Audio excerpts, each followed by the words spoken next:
11월 8일 월요일 가정예배를 하나님 앞에 올려드리도록 하겠습니다. 다 같이 사도신경으로 신앙을 고백하도록 하겠습니다. 나는 전능하신 아버지 하나님, 천지의 창조주를 믿습니다. 나는 그의 유일하신 아들 우리 주 예수 그리스도를 믿습니다. 그는 성령으로 잉태되어 동정녀 마리아에게서 나시고 본디오 빌라도에게 고난을 받아 십자가에 못 박혀 죽으시고 장사된 지 사흘 만에 죽은 자 가운데서 다시 살아나셨으며 하늘에 오르시어 전능하신 아버지 하나님 우편에 앉아 계시다가 거기로부터 살아있는 자와 죽은 자를 심판하러 오십니다. 나는 성령을 믿으며 거룩한 공교회와 성도의 교제와 죄를 용서받는 것과 몸의 부활과 영생을 믿습니다. 아멘. 복음성가 예수 열방의 소망을 함께 찬양하도록 하겠습니다.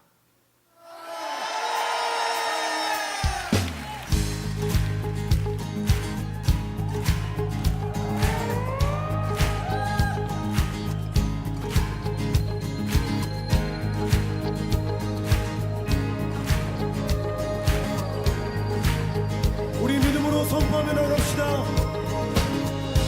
예수 열방의 소망, 예수 우리의 위로자, 주는 온 땅의 영원한 소망.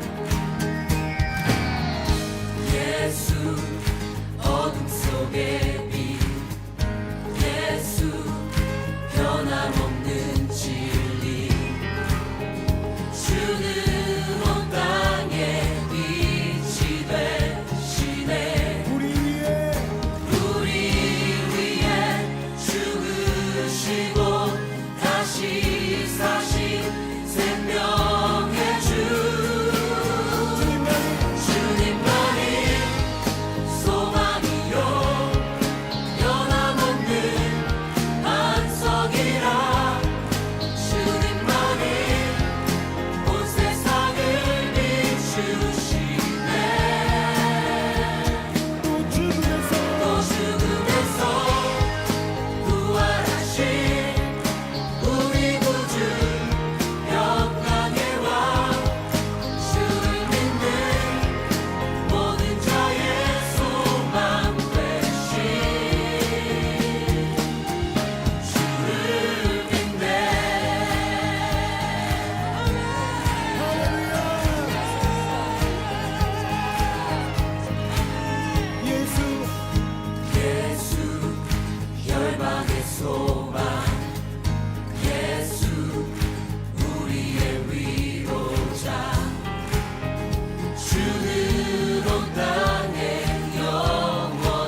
생명의 주 우리 위해 죽으시고 다시 사신 생명의 주 주님만이 소망이요 변함없는 반석이라 주님만이 온 세상을 비추시네 또 죽음에서 부활하신 우리 구주 영광의 왕 주를 믿는 모든 자의 소망 되신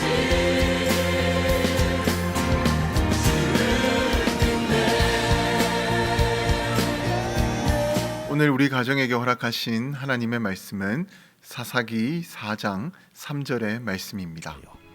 야빈 왕은 철병거 900대가 있어 20년 동안 이스라엘 자손을 심히 학대했으므로 이스라엘 자손이 여호와께 부르짖었더라. 한 마을에 고집이 센 사람과 똑똑한 사람이 살고 있었습니다. 그런데 어느 날 둘이 다툼을 벌이게 되는데 다툼의 이유는 고집이 센 사람이 4 더하기 4는 7이다 라고 그렇게 주장을 하자 똑똑한 사람은 4 더하기 4는 7이 아니라 8이라고 했다가 그만 큰 싸움으로 이어지게 되었던 것입니다. 그런데 여러분, 정답이 뭡니까? 당연히 8이지요. 똑똑한 사람의 말이 맞는 겁니다. 그런데 고집이 센 사람은 계속해서 7이라고 우기면서 싸우자고 덤벼들게 되자 그의 질사라 똑똑한 사람도 끝까지 그와 다투게 되었습니다. 그러나 끝내 두 사람은 시비를 가리지 못하게 되었고 결국 이 문제를 가지고 고을의 원님을 찾아가게 되었습니다. 그리고 원님에게 둘 사이에 있었던 상황을 설명한 뒤에 원님에게 이 문제의 시비를 가려줄 것을 요청하게 되었습니다. 그때 이야기를 다 들은 원님은 한심하다는 듯 두 사람을 번갈아 가면서 쳐다본 뒤에 먼저 고집이 센 사람에게 이렇게 물어보게 되었습니다. 네가 4 더하기 4는 7이라고 했느냐? 그러자 고집이 센 사람은 억울한 듯 이렇게 대답을 했습니다. 네, 당연히 4 더하기 4는 7이죠. 그런데 저놈이 자꾸만 8이라고 우기지 않습니까? 그때 그의 말을 다 들은 원님은 똑똑한 사람에게는 질문을 하지 않고 곧바로 이렇게 판결을 내렸습니다. 여봐라, 4 더하기 4는 7이라고 한 놈은 풀어주고 8이라고 한 놈은 곤장 10대를 치거라. 판결이 이렇게 나자 고집이 센 사람은 똑똑한 사람을 놀리며 그렇게 그 자리를 떠나게 되었고 똑똑한 사람은 억울하게 곤장 10대를 맞게 되었습니다. 이 얼마나 억울한 일입니까? 자신이 정답을 정확하게 말했는데 왜 자신이 곤장 10대를 맞아야 했던 것일까요? 그래서 똑똑한 사람은 너무나도 억울해서 이 원님을 다시 찾아가서는 왜 정답을 대답한 제가 곤장을 맞아야 합니까? 라고 하면서 자신의 억울함을 하소연하기 시작했습니다. 그러자 원님께서 이렇게 대답을 했다고 합니다. 4 더하기 4를 7이라고 대답한 놈도 어리석지만 그런 놈과 끝까지 싸운 내 놈이 더 어리석은 놈이다. 그래서 내가 너를 매우 쳐서 그 잘못을 깨닫게 한 것이니 앞으로는 지혜롭게 살거라. 이 예화에서 정말 고집이 센 사람은 틀린 답을 주장한 사람이 아니라 그런 사람과 끝까지 다툰 똑똑한 사람이 바로 고집이 센 사람이었습니다. 그런데 이 이야기처럼 우리도 인생을 살다 보면 쓸데없는 고집으로 인해서 당하지 않아도 될 고난을 당할 때가 있는데요. 오늘 본문에도 그 내용이 나옵니다. 오늘 본문을 보게 되면 가나안 왕 야빈이 철병거 900대로 이스라엘 백성들을 20년 동안 학대를 했다라는 그 내용이 나옵니다. 그리고 이스라엘 백성들은 20년이라는 긴 세월을 고통 속에서 보내다가 드디어 20년 만에 하나님께 간절히 부르짖으며 기도를 시작하게 되었습니다. 그러자 하나님께서는요, 이스라엘 백성들의 그 간절한 기도를 들으시고 드보라라고 하는 여 선지자를 사사로 세워서 그들을 야빈의 손에서 건져내게 되셨습니다. 그런데 우리는 여기에서 의문점 하나가 드는데, 만약 이스라엘 백성들이 박해를 당하는 그 순간 그 즉시 하나님께 간절하게 부르짖으면서 기도를 했다라고 한다면 하나님께서는 그들의 기도를 들어주셔서 그들을 야빈의 손에서 그 즉시 건져주셨을까요? 당연히 하나님께서는요, 그들의 기도를 들어주셨을 것입니다.